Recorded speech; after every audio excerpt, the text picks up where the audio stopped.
आज हम लोग रस को देखने की कोशिश करेंगे। काव्य शास्त्र में रस लगभग सभी परीक्षाओं में पूछ लिया जाता है और याद रखिए, चाहे आप एसआई वगैरह की परीक्षा दे रहे हों, पीजीटी, जेआरएफ नेट वगैरह की परीक्षा दे रहे हों, राजस्थान की ग्रेड परीक्षाएं दे रहे हों, जीआईसी वगैरह दे रहे हों, इस लेवल की सभी परीक्षाओं में आजकल रस से प्रश्न ऑब्जेक्टिव ही आ रहे हैं। हालांकि आप इसकी तैयारी सब्जेक्टिव भी कीजिए। क्यों? क्योंकि सब्जेक्टिव तैयारी में सारे ऑब्जेक्टिव प्रश्न छिपे रहते हैं। दोस्तों, रस को काव्य की आत्मा के रूप में देखा गया।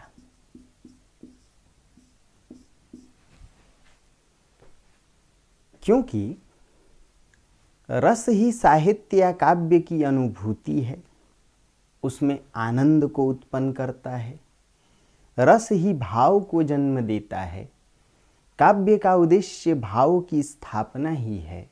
इसीलिए जो रस है वो काव्य की आत्मा है। दोस्तों,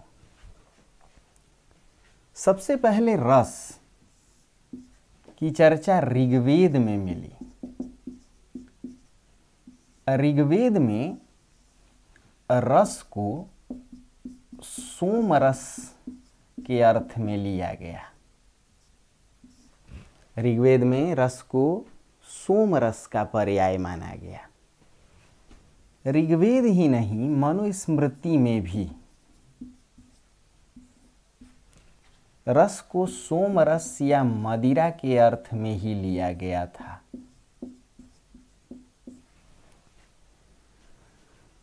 और उपनिषदों की बात करें तो उपनिषदों में, विशेषकर तैत्तिरीय उपनिषद में, रस का अर्थ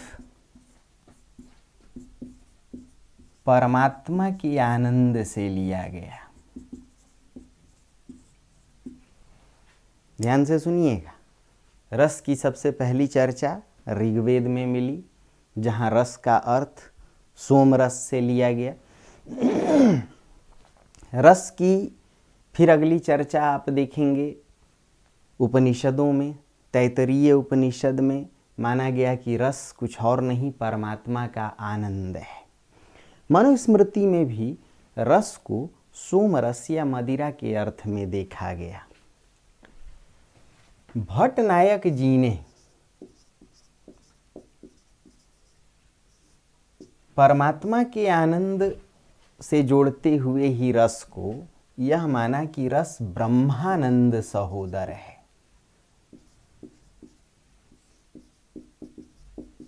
सहोदर यानी एक साथ जन्म लेना, एक ही माँ के पेट से जन्म लेना। तो ब्रह्म का आनंद क्या है? ब्रह्म पूर्ण है, वह सच्चित आनंद का स्वरूप है। तो जिस प्रकार पूर्ण ब्रह्म सच्चिदानंद स्वरूप है, भट्टनायक ने माना कि यह ब्रह्मानंद यानी परमानंद को देने वाला रस है। दोस्तों, साहित्य जगत में या काव्य शास्त्र में रस की प्रतिष्ठा या रस निष्पत्ति या रस के सिद्धांत को आचार्य भरत मुनि ने जन्म दिया। ध्यान से सुनिएगा,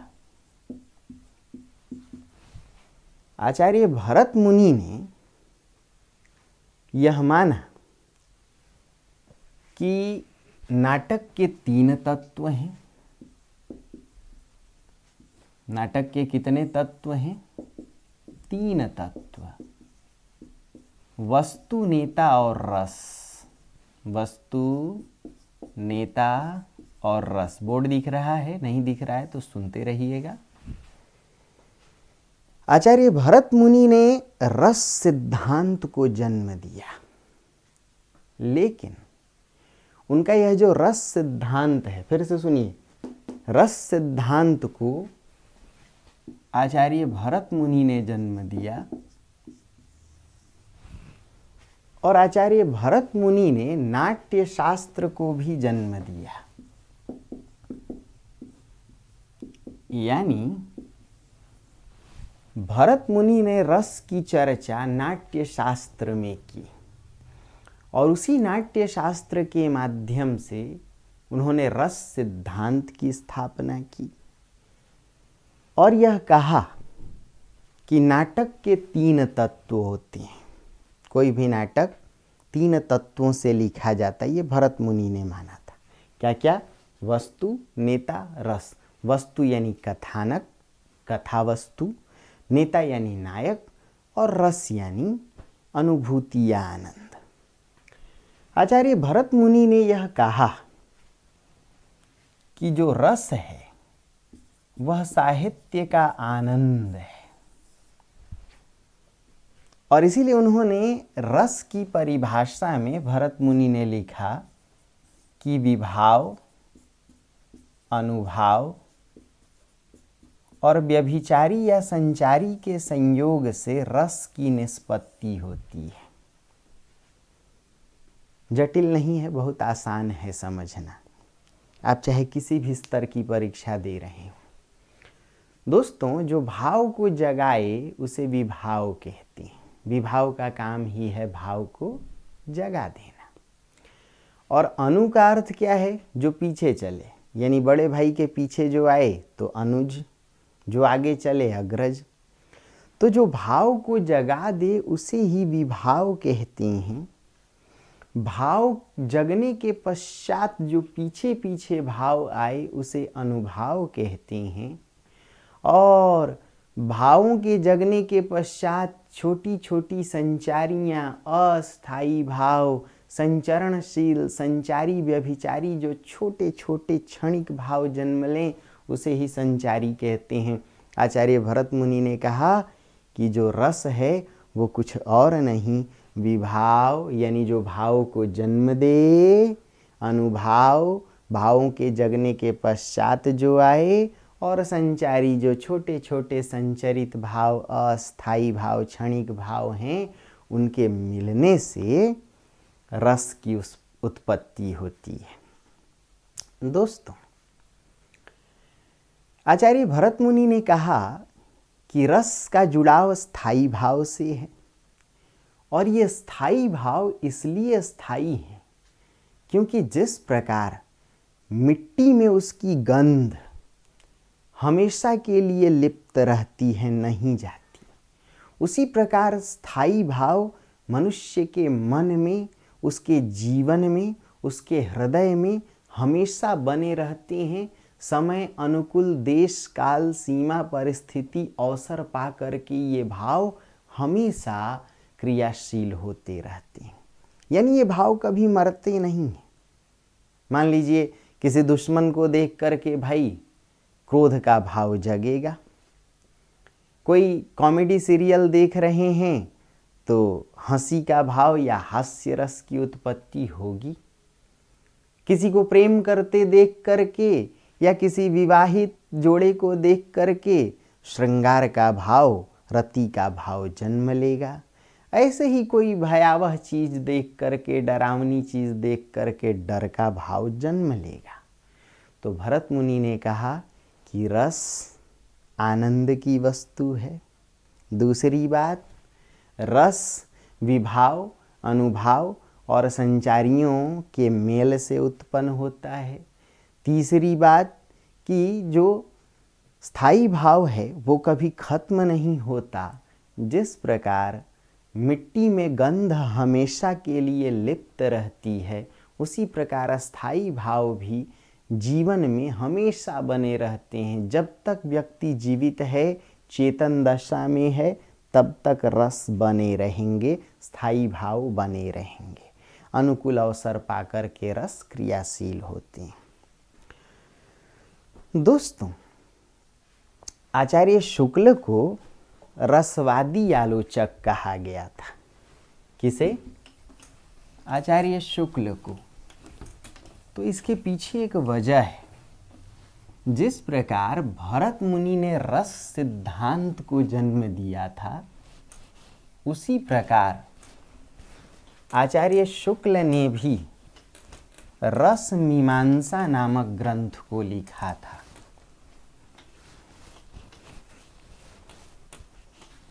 दो तीन बातों को यहाँ खूब प्यार से समझिएगा, प्रश्न यहाँ से बनेंगे, इनको तैयार करना ही पड़ेगा।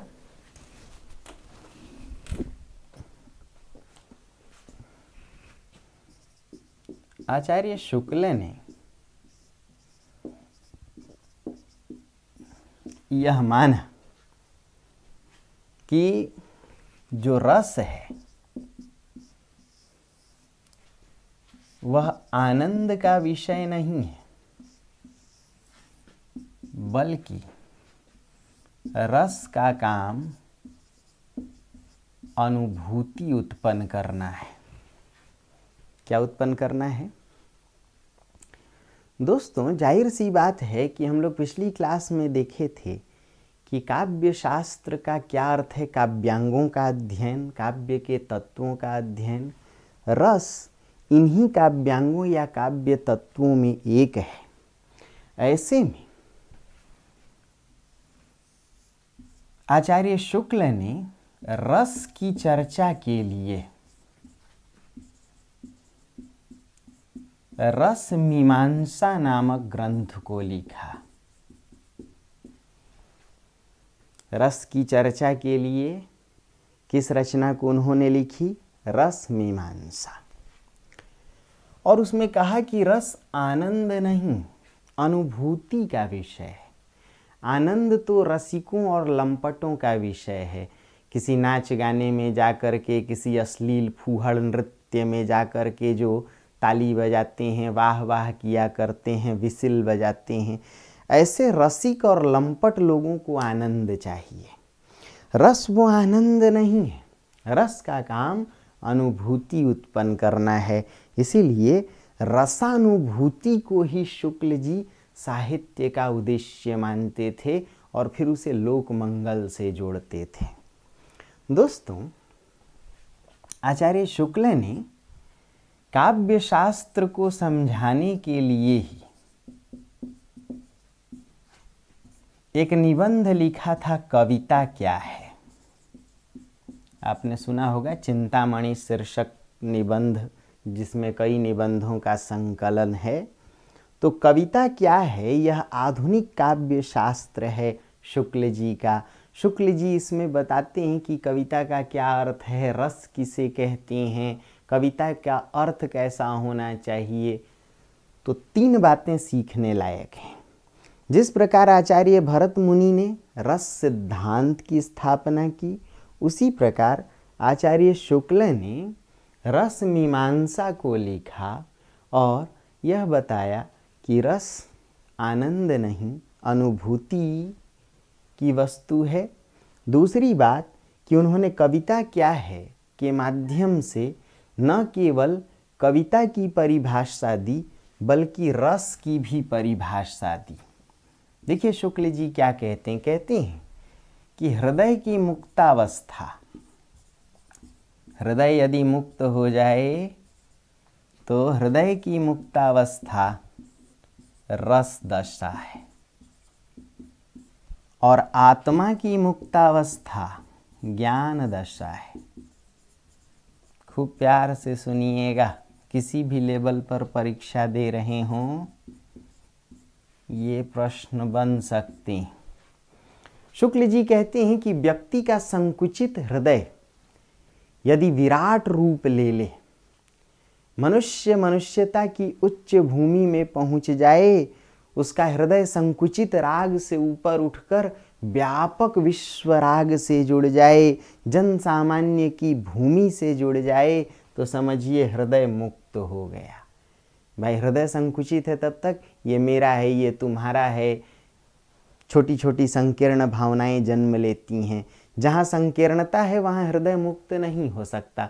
इसीलिए शुक्ल जी देखिए रस की परिभाषा क्या देते हैं, कहते हैं हृदय की मुक्त दशा ही रस दशा है, और आत्मा की मुक्तावस्था ही ज्ञान दशा।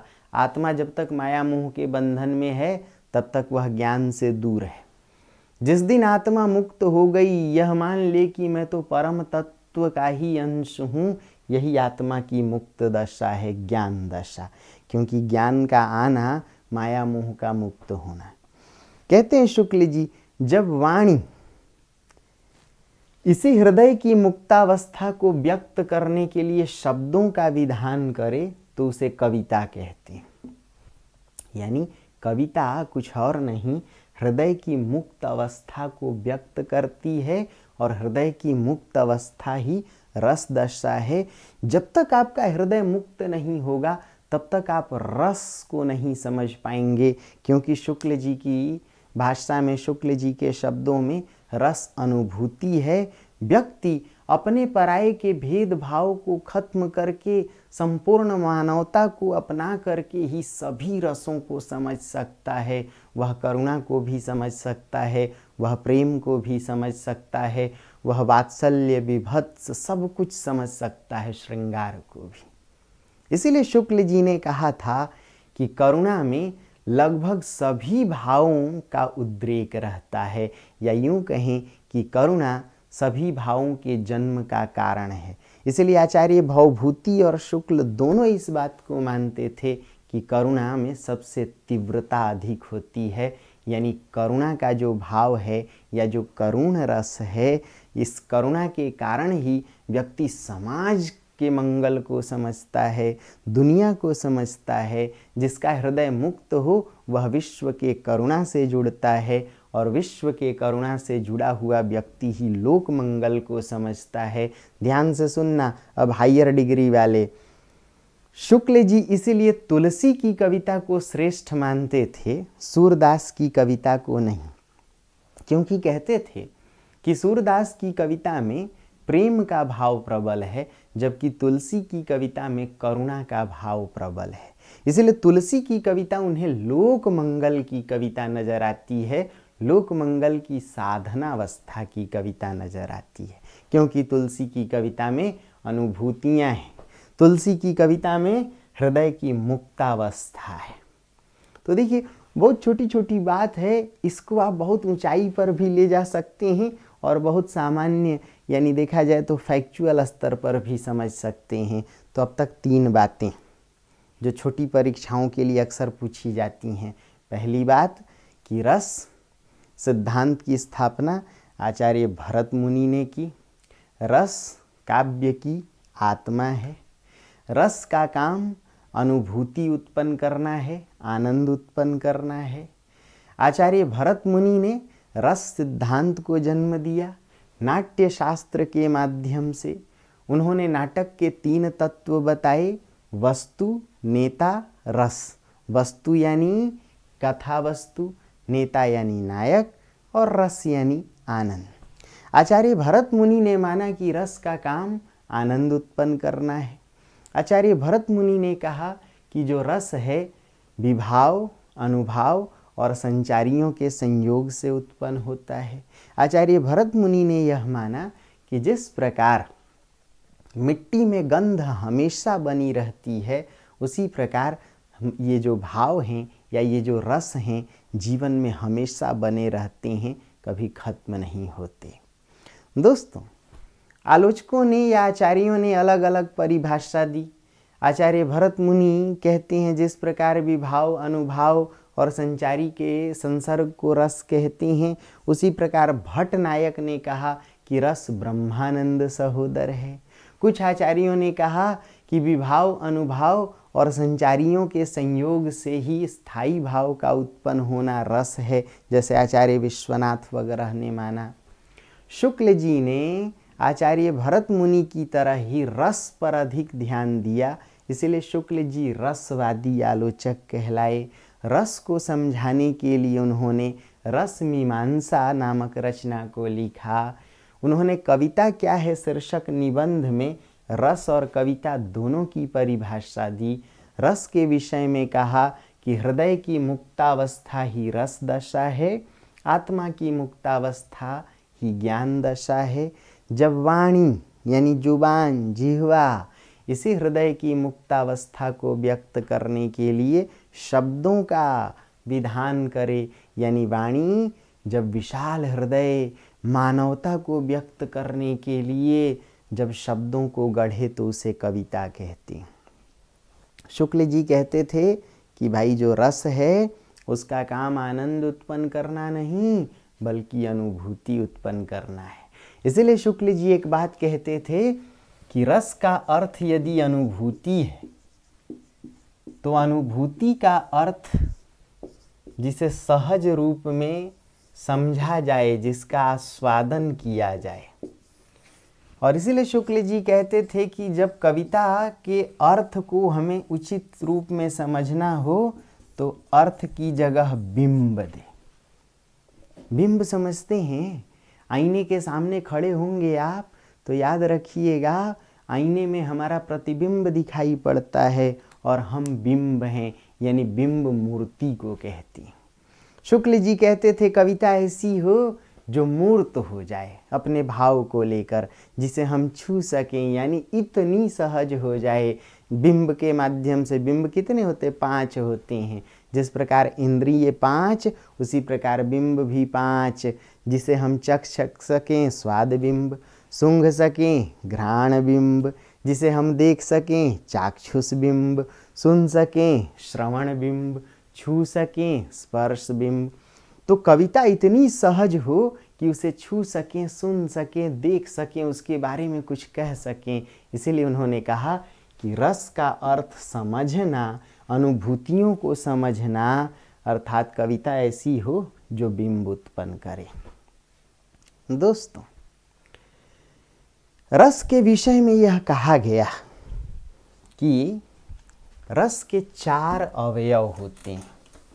अब यहाँ से कुछ आसान फैक्चुअल प्रश्न होंगे, फिर कुछ गहराई के मुद्दे होंगे, दोनों को समझते रहिए।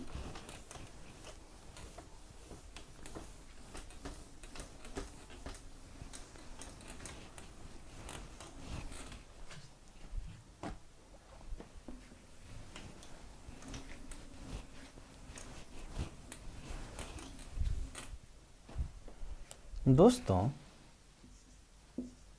रस के 4 अवयव होते हैं। अवयव यानी तत्व कहते हैं, जिनसे मिलकर रस बनता है। आप ऐसे समझिए, भाई घर में हम लोग जब कोई रस बनाते हैं तो गन्ने का रस बना लिया, गुड़ का रस बना लिया, आजकल तो रसना वगैरह पता नहीं क्या क्या विदेशी ब्रांड भी घोल लेते हैं हम लोग, मल्टीनेशनल कंपनियां भी हैं। लेकिन जब घर में हम लोग रस बनाते थे तो कैसे भाई? गुड़, थोड़ा दही डाल दिया या पानी डाल दिया, उसमें सौंफ वगैरह को मिला दिया, पुदीने को मिला दिया।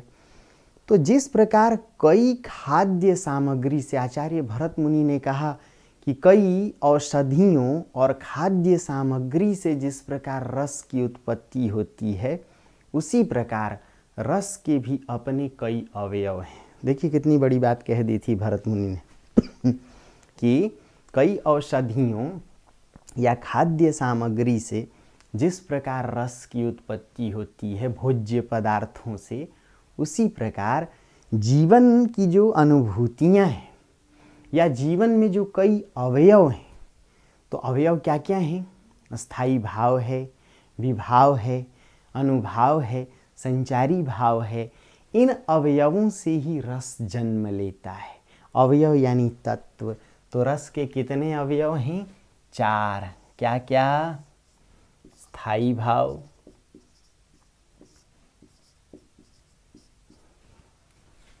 नंबर 2 विभाव, नंबर 3 अनुभाव और नंबर 4 संचारी भाव।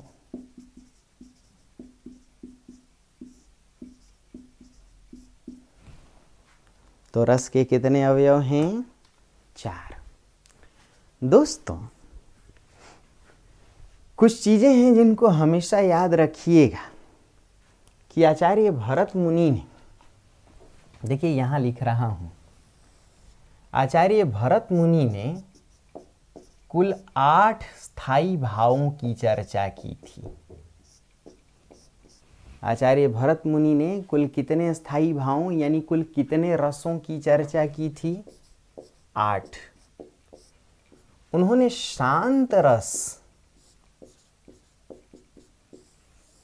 शांत रस का उल्लेख नहीं किया था। किसने? आचार्य भरत मुनि ने।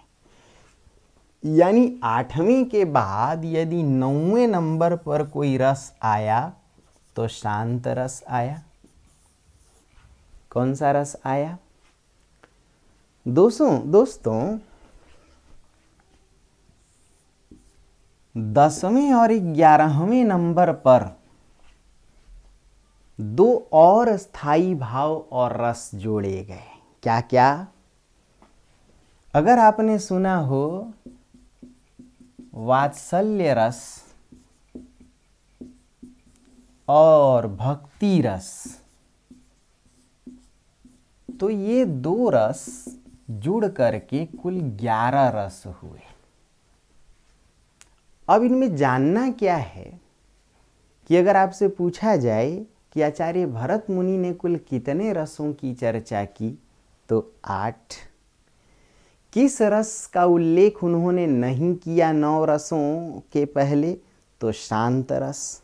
9वां रस कौन सा है? शांत रस। बाद में रसों की कुल संख्या कितनी हुई? 11। 9 रस के बाद 2 और कौन से रस जोड़े गए? तो वात्सल्य और भक्ति रस। दोस्तों, भक्ति रस की स्थापना की थी आचार्य रूप गोस्वामी और आचार्य मधुसूदन सरस्वती ने। ध्यान से सुनिए। भक्ति रस की किसने स्थापना की थी? रूप गोस्वामी और आचार्य मधुसूदन सरस्वती ने। और वात्सल्य रस की स्थापना किसने की थी? तो आचार्य विश्वनाथ और फिर आगे चलकर सूरदास की कविता से वात्सल्य रस को पूरी प्रतिष्ठा मिली। किसकी कविता से? सूरदास की कविता से। दोस्तों, यानी ये बातें आसान हैं कि आरंभ में कुल कितने रस थे? 8 रस थे। भरत मुनि ने कितने रसों की चर्चा की? 8। उसमें कौन सा रस, यानी जो बाद में 9 रस जोड़े गए, तो भरत मुनि ने किस रस की चर्चा नहीं की थी? शांत रस की। दूसरी बात कि 9वें रस के रूप में क्या आया? शांत रस। और फिर 2 और कौन से रस जुड़े? तो भक्ति रस, वात्सल्य रस, इनको जोड़ करके कुल 11 रस बने। प्रश्न आ सकता है कि भक्ति रस की स्थापना किसने की? आचार्य रूप गोस्वामी, आचार्य मधुसूदन सरस्वती।